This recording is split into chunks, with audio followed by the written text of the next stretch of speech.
चलिए जानते हैं आज की देश और दुनिया की सिलेक्टेड काम की और बड़ी खबरों को सिर्फ 10 मिनट में। लेकिन अभी तक आपने इस वीडियो को लाइक नहीं किया है तो अभी लाइक कर दीजिए और चैनल को भी सब्सक्राइब कीजिए। तो चलिए बढ़ते हैं दोस्तों अपनी अगली खबर की ओर। इजराइल फिलिस्तीन हमेशा के लिए हो जाएंगे दोस्त, जाने क्या है अमेरिका का खास प्लान।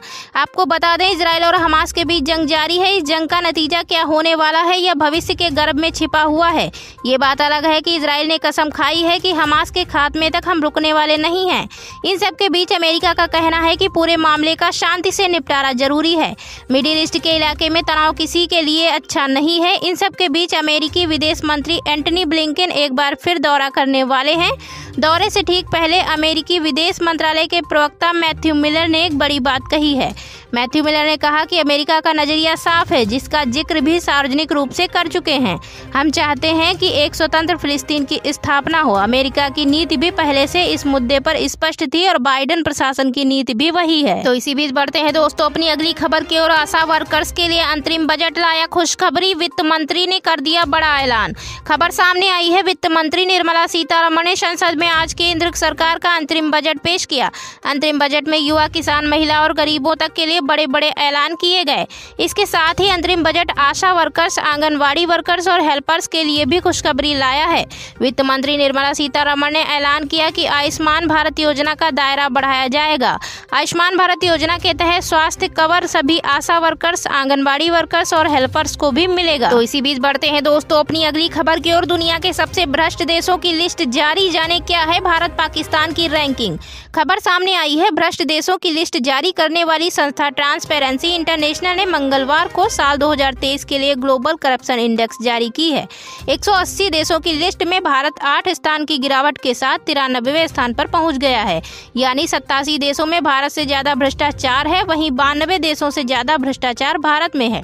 ट्रांसपेरेंसी इंटरनेशनल की ओर से जारी रिपोर्ट में डेनमार्क को सबसे कम भ्रष्ट देश बताया गया है। तो चलिए बढ़ते हैं दोस्तों अपनी अगली खबर की ओर। बजट सत्र में भी छाए राम, पीएम मोदी ने भी की राम राम से शुरुआत। आपको बता दें भगवान राम भाजपा सरकार की राजनीति के केंद्र में भी आते हुए दिखाई दे रहे हैं। 31 जनवरी को बजट सत्र की शुरुआत के पहले जब प्रधानमंत्री ने मीडिया से बात की, उन्होंने अपने संबोधन की शुरुआत राम राम से की। वहीं राष्ट्रपति द्रौपदी मुर्मू के संबोधन में भी राम को जगह मिली। उन्होंने बताया कि राम मंदिर का निर्माण का सपना सदियों से देखा जा रहा था, लेकिन नरेंद्र मोदी की सरकार के कार्यकाल में इस सपने को पूरा किया जा सका। राष्ट्रपति के संबोधन में राम के मुद्दे के आने से यह साफ हो गया है कि अंतरिम बजट के साथ साथ मुख्य बजट में भी इसका महत्व बना रहेगा। तो इसी बीच बढ़ते हैं दोस्तों अपनी अगली खबर की ओर। फास्टैग यूजर्स को बड़ी राहत, बढ़ गई केवाईसी के लिए समय सीमा। खबर सामने आई है, भारतीय राष्ट्रीय राजमार्ग प्राधिकरण ने फास्टैग केवाईसी अपडेट कराने की समय सीमा को बढ़ा दिया है। अब यूजर्स 29 फरवरी 2024 तक अपने फास्टैग के लिए केवाईसी अपडेट करा सकते हैं। पहले यह समय सीमा 31 जनवरी 2024 थी। अगर आप नई समय सीमा 29 फरवरी तक अपना फास्टैग केवाईसी अपडेट नहीं कराते हैं तो 1 मार्च से आपका फास्टैग डीएक्टिवेट हो जाएगा। ऐसी स्थिति में आपको 2 गुना टोल टैक्स देना होगा। इसी के साथ बढ़ते हैं दोस्तों अपनी अगली खबर की ओर। फेडरल रिजर्व की दरों में कोई बदलाव नहीं, ब्याज रेट में कटौती की उम्मीद लगाए निवेशकों को झटका। खबर सामने आई है, फेडरल रिजर्व ने बुधवार को ब्याज दरें अपरिवर्तित रखी हैं। फेडरल रिजर्व ने ब्याज दरें 5.25 से 5.50 के बीच बरकरार रखी हैं। अमेरिकी केंद्रीय बैंक की 2 दिन चली बैठक के बाद एक नीतिगत बयान में कहा गया कि पिछले साल के मुकाबले मुद्रास्फीति कम हुई है, लेकिन उसकी दर अभी ऊंची बनी हुई है। बयान में बताया गया कि आने वाले महीनों में ब्याज दरों को कम करने के लिए अर्थव्यवस्था के अन्य जोखिमों के साथ मुद्रास्फीति को भी ध्यान में रखना होगा। बयान में कहा गया कि ऐसे कोई संकेत नहीं थे जिसके मुताबिक ब्याज दरों में कटौती अपरिहार्य थी। फेडरल रिजर्व का यह कदम ब्याज दरों में कटौती की उम्मीद लगाए बैठे निवेशकों के लिए एक झटका माना जा रहा है, लेकिन फेड ने रोजगार के बारे में चिंताओं पर सहमत व्यक्त करते हुए और संकेत दिया है, यदि आने वाले महीनों में मुद्रास्फीति की दर कम होगी तो ब्याज दरों को कम किया जा सकता है। तो चलिए बढ़ते हैं दोस्तों अपनी अगली खबर की ओर। भारत और ओमान ने रक्षा क्षेत्र में सहयोग के लिए समझौते पर किए हस्ताक्षर। समुद्र विज्ञान, जहाज निर्माण इत्यादि मुद्दे भी रहे चर्चा के विषय। खबर सामने आई है, भारत और ओमान ने बुधवार को एक समझौते पर हस्ताक्षर किए जो सैन्य उपकरणों की खरीद सहित रक्षा क्षेत्र के नए क्षेत्रों में सहयोग का आधार बनेगा। मस्कट में भारत ओमान संयुक्त सैन्य सहयोग समिति की बैठक में समझौता ज्ञापन को मंजूरी दी गई। इसमें आतंकियों द्वारा लाल सागर में मालवाहक जहाजों को निशाना बनाने से उत्पन्न सुरक्षा चिंताओं सहित पश्चिम एशिया की समग्र स्थिति पर चर्चा हुई। रक्षा मंत्रालय ने कहा कि दोनों पक्षों ने भारत और ओमान के बीच मजबूत रक्षा सहयोग की समीक्षा और सराहना की। इसमें कहा गया कि बैठक में प्रशिक्षण, संयुक्त अभ्यास, सूचनाओं को साझा करने, समुद्र विज्ञान, जहाज निर्माण जैसे सहयोग के कई नए क्षेत्रों पर चर्चा हुई। तो चलिए बढ़ते हैं दोस्तों अपनी अगली खबर की ओर। नीतीश कुमार की यू टर्न से बिहार में किसे हो रहा फायदा, सर्वे में हुआ चौंकाने वाला खुलासा। खबर सामने आई है बिहार के मुख्यमंत्री नीतीश कुमार के राज्य में महागठबंधन छोड़ने और भाजपा के साथ गठबंधन करने के फैसले से उनके बार बार पलटने को लेकर आलोचना की एक नई लहर छिड़ गई है। लेकिन उनके इस कदम से आगामी लोकसभा चुनाव में एनडीए की संभावनाओं को मजबूत किया है। सर्वेक्षण में इस बात का दावा किया गया कि हाल ही में एनडीटीवी प्रथम सर्वेक्षण मतदाताओं की प्राथमिकताओं में एक उल्लेखनीय बदलाव को रेखांकित करता है, जिसमें लगभग 4000 उत्तरदाताओं में से 53% ने भाजपा जेडीयू गठबंधन के लिए समर्थन का संकेत दिया है, जबकि 23% ने महागठबंधन के लिए समर्थन का संकेत दिया है, जिसमें राजद और कांग्रेस सबसे बड़े घटक हैं। इस बढ़ते हैं दोस्तों अपनी अगली खबर की ओर। दुनिया के सबसे भ्रष्ट देशों की लिस्ट जारी, जाने क्या है भारत पाकिस्तान की रैंकिंग। खबर सामने आई है भ्रष्ट देशों की लिस्ट जारी करने वाली संस्था ट्रांसपेरेंसी इंटरनेशनल ने मंगलवार को साल 2023 के लिए ग्लोबल करप्शन इंडेक्स जारी की है। 180 देशों की लिस्ट में भारत 8 स्थान की गिरावट के साथ 93वें स्थान पर पहुंच गया है। यानी 87 देशों में भारत से ज्यादा भ्रष्टाचार है, वहीं 92 देशों से ज्यादा भ्रष्टाचार भारत में है। ट्रांसपेरेंसी इंटरनेशनल की ओर से जारी रिपोर्ट में डेनमार्क को सबसे कम भ्रष्ट देश बताया गया है। तो चलिए बढ़ते हैं दोस्तों अपनी अगली खबर की ओर। बजट सत्र में भी छाए राम, पीएम मोदी ने भी की राम राम से शुरुआत। आपको बता दें भगवान राम भाजपा सरकार की राजनीति के केंद्र में भी आते हुए दिखाई दे रहे हैं। 31 जनवरी को बजट सत्र की शुरुआत के पहले जब प्रधानमंत्री ने मीडिया से बात की, उन्होंने अपने संबोधन की शुरुआत राम राम से की। वहीं राष्ट्रपति द्रौपदी मुर्मू के संबोधन में भी राम को जगह मिली।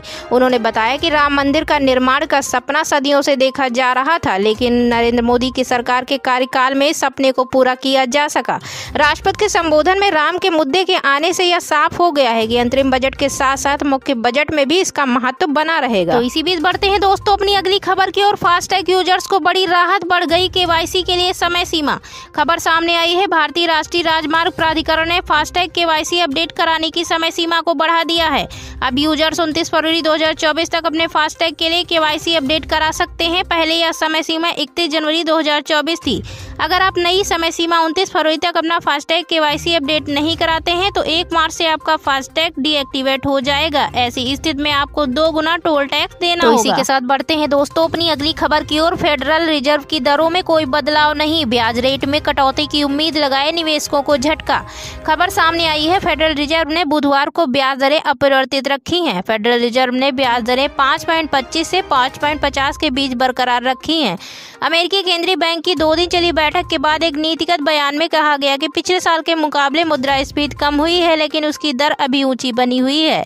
बयान में बताया गया कि आने वाले महीनों में ब्याज दरों को कम करने के लिए अर्थव्यवस्था के अन्य जोखिमों के साथ मुद्रास्फीति को भी ध्यान में रखना होगा।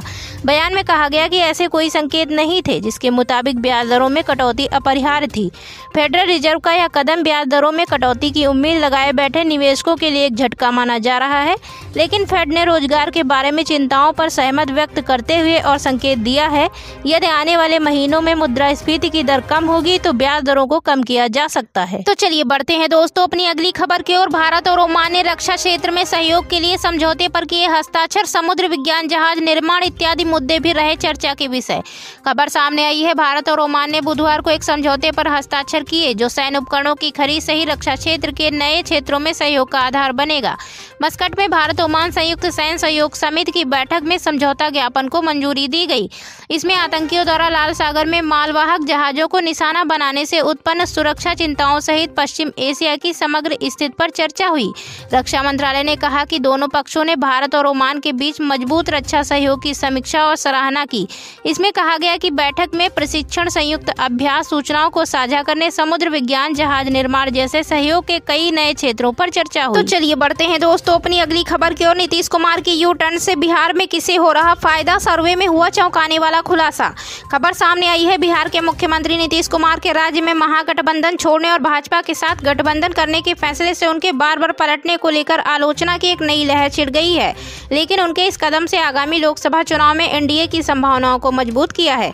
सर्वेक्षण में इस बात का दावा किया गया कि हाल ही में एनडीटीवी प्रथम सर्वेक्षण मतदाताओं की प्राथमिकताओं में एक उल्लेखनीय बदलाव को रेखांकित करता है, जिसमें लगभग 4000 उत्तरदाताओं में से 53% ने भाजपा जेडीयू गठबंधन के लिए समर्थन का संकेत दिया है, जबकि 23% ने महागठबंधन के लिए समर्थन का संकेत दिया है, जिसमें राजद और कांग्रेस सबसे बड़े घटक हैं।